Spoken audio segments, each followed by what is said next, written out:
ये virtual university की mid term की इम्पॉर्टेंट टॉपिक सीरीज़ की वीडियो है। कंप्लीट सीरीज इस चैनल के ऊपर अपलोड की जा रही है और आज की वीडियो के अंदर आपको MGT 503 के मिड टर्म के कुछ इंपॉर्टेंट टॉपिक्स करवाए जा रहे हैं। सबसे पहले है डिसीजन मेकिंग स्टाइल। मैनेजर के जो है वो डिफरेंट स्टाइल हैं जब बात की जाए डिसीजन मेकिंग की और प्रॉब्लम सॉल्विंग की, और एक पर्सपेक्टिव प्रपोज करता है कि लोग डिफर करते हैं दो डायमेंशन के साथ वे के अंदर जो कि वो अप्रोच करते हैं डिसीजन मेकिंग। एक डायमेंशन जो है वो है individual way of thinking, rational या फिर इंट्यूटिव, और दूसरा जो है वो इंडिविजुअल टॉलरेंस होता है एम्बिगिटी के लिए, लो से हाई। सो चार तरह के स्टाइल हमारे सामने हैं कि पहला डायरेक्टिव स्टाइल वो होता है जो कि करेक्टराइज बाय लो टॉलरेंस होना एम्बिगिटी के लिए और एक रैशनल वे ऑफ थिंकिंग। दूसरा एनालिटिक स्टाइल होना जो कि करेक्टराइज होता है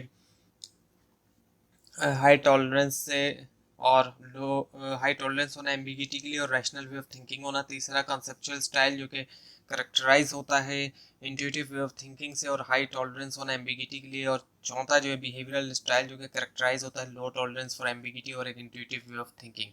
सो डिसीजनल रोल जो है वो रिवॉल्व करता है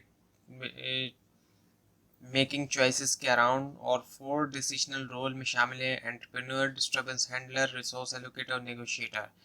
लेट 1960s में हेनरी मिन्सबर्ग ने कंक्लूड किया कि मैनेजर जो है वो परफॉर्म करते हैं 10 different role but highly interrelated role, यानी कि ऐसे जो कि डिफरेंट तो है लेकिन हाईली इंटररिलेटेड हैं।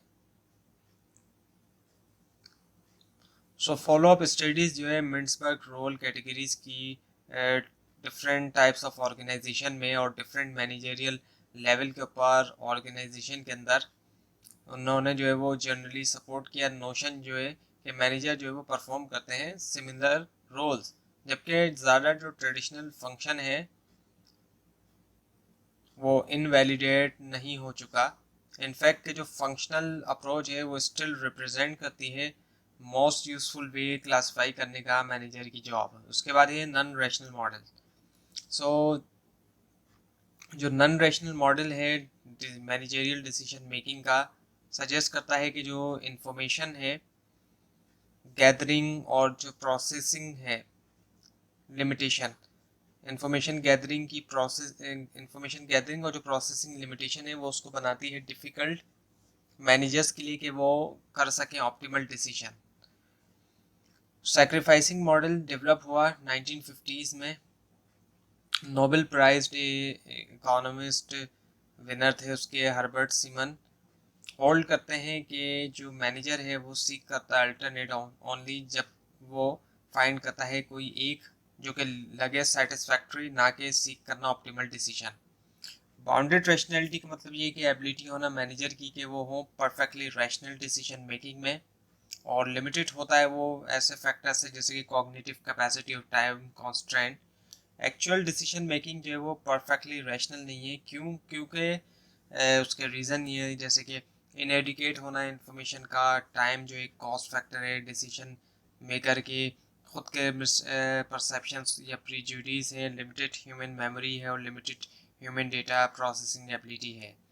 सेटिस्फाइसिंग जो है वो अप्रोप्राइट हो सकती है जब कॉस्ट जो है डिले करने की एक डिसीजन की या फिर सर्च करने की बेटर अल्टरनेटिव आउटवे करता है लाइकली पे ऑफ जो है उन कॉस्ट से।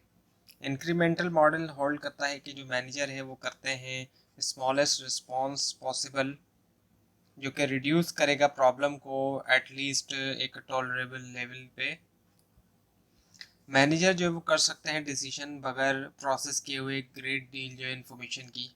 इंक्रीमेंटल स्ट्रेटजीज यूजुअली ज़्यादा इफेक्टिव होती हैं शॉर्ट रन में लॉन्ग रन के मुकाबले में।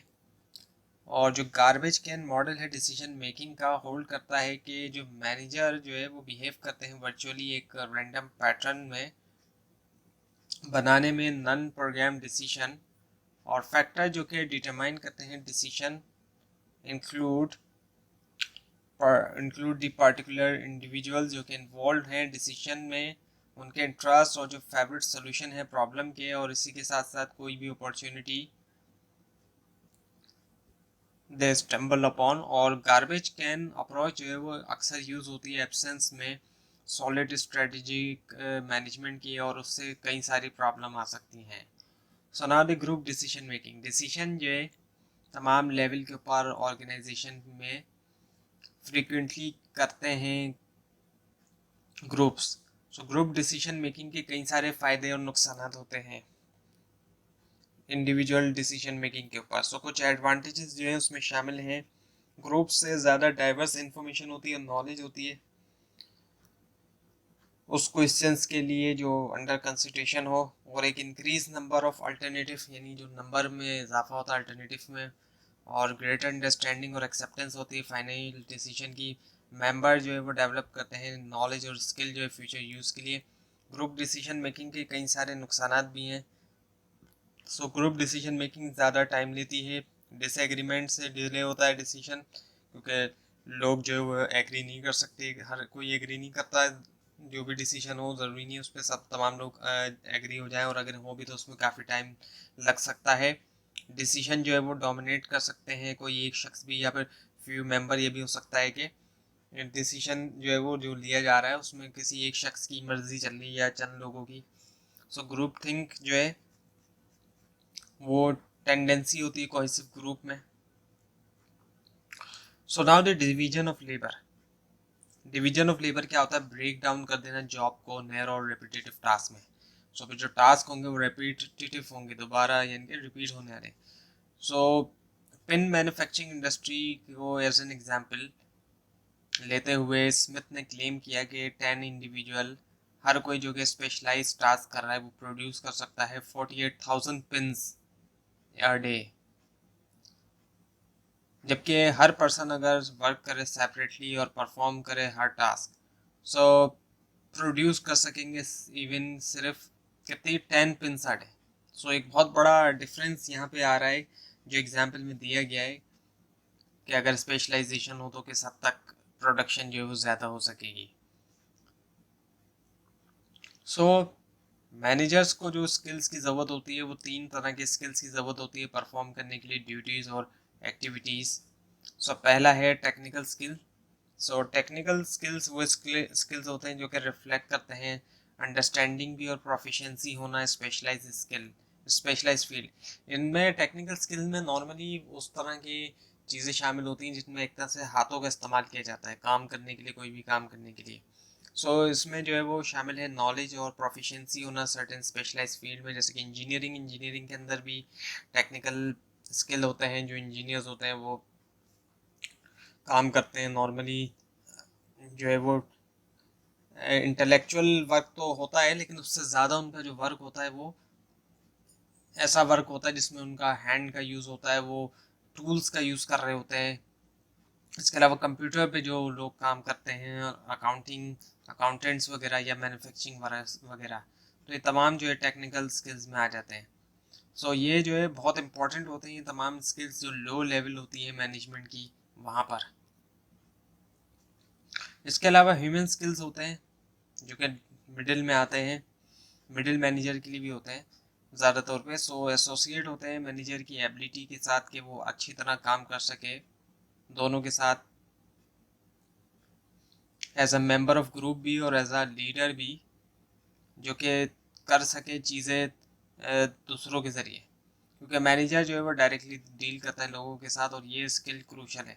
मैनेजर जो है अच्छे ह्यूमन स्किल के साथ वो एबल होते हैं कि वो अच्छा आउट ले सकें लोगों से, उनके लोगों से, और वो जानते हैं कि कैसे कम्युनिकेट करें, मोटिवेट करें, लीड करें, इंस्पायर करें, एंथुसिज्म और ट्रस्ट।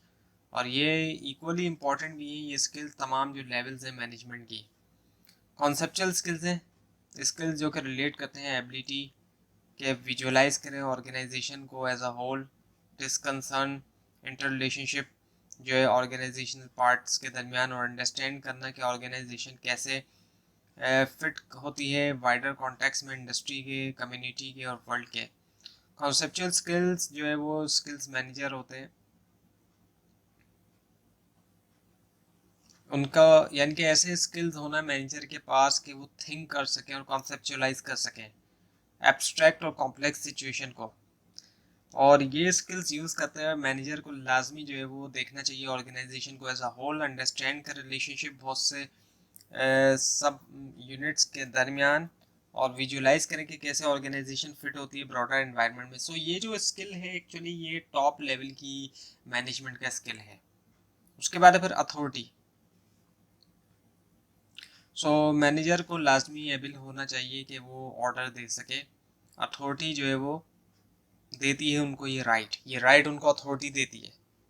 अथॉरिटी के साथ साथ जाहिर बात है रिस्पॉन्सिबिलिटी भी होती है।